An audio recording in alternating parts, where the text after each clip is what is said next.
And this mother hive, we're now going to move elsewhere. And we're going to put the new colony we've created on this.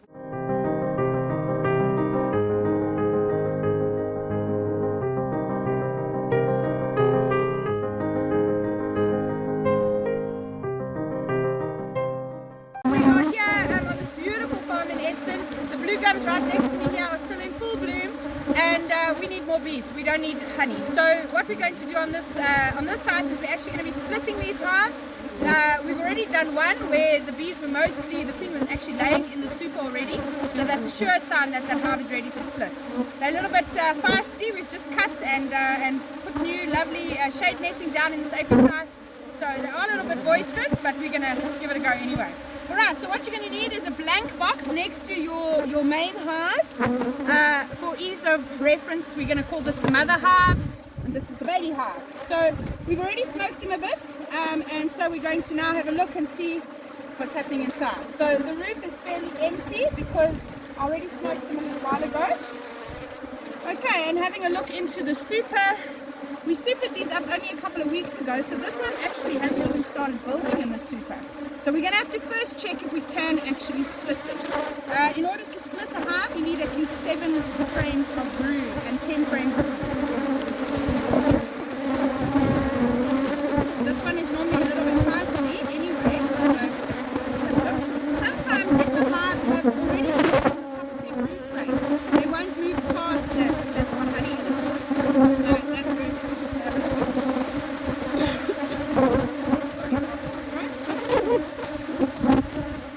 Alright, so as you can see, lots of honey in the hive already. The next frame over is also honey. And all that is all brand new comb, hey? So this has all been drawn out recently. You can see it's very soft to the touch and beautiful white cappings. That's fantastic to see. Right, so now we're already onto our first frame of brood just over here. Look at the sheer number of bees. It's really quite phenomenal. We're doing a walkaway split here, so it's not necessary for us to actually find the queen. That would be a bonus. So we can just have a look and see. So that's 1, 2,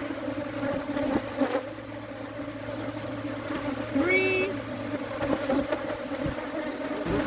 A bit of cross combing here. 4. Lots of cross combing here. Let's just see if we can take this both out.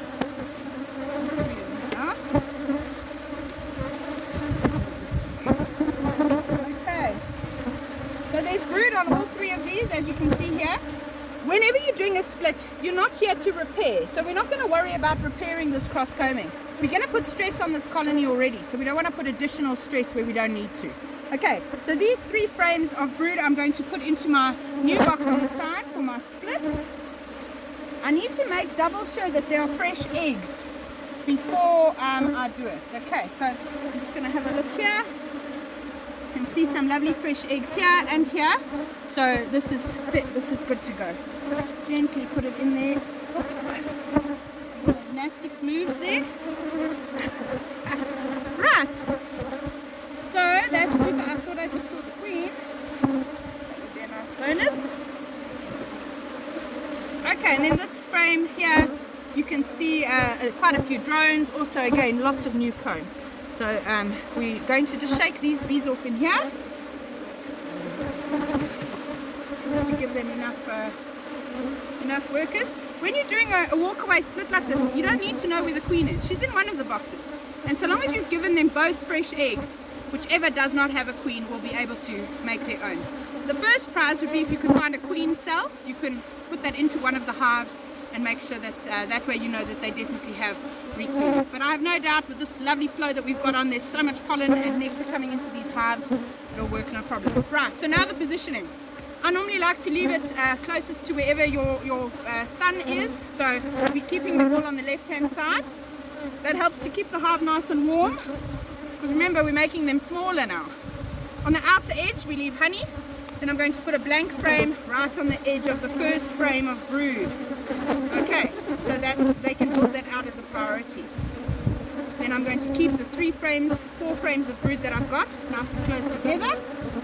And again on the outer edge, another frame. Sometimes what I'll do is, if I know that it's a very strong split, I'll even just put one frame here. The bees will prioritize this frame because it's splitting their brood in a little bit. So that's how we're going to do it. And then you're going to fill in the rest of the frames like that. Alright.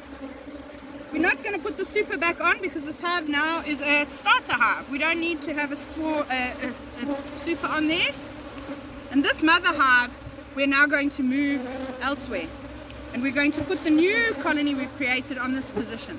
We do walk-away splits in the middle of the day because a lot of the foragers are out. When the foragers return, they will return to this position. So they will automatically build up the smaller colony first. So we've left 4 frames of brood in this one. We're putting only 3 frames of brood in the other one. And so this is the stronger colony at the moment. So we're moving this one away from where the foragers are. Okay, perfect. You can just watch as we do the rest. Once again, we have the honey frame on the outer edge here. Then we've got our 3 frames of brood. And this one is much smaller, so I'm not going to worry too much about making big spaces and so on. That one's now ready to go. I'm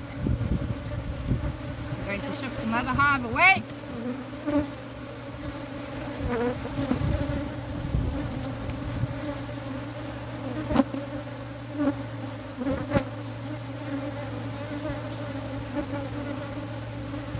And as you can see already, these bees are all collecting nicely onto the hive.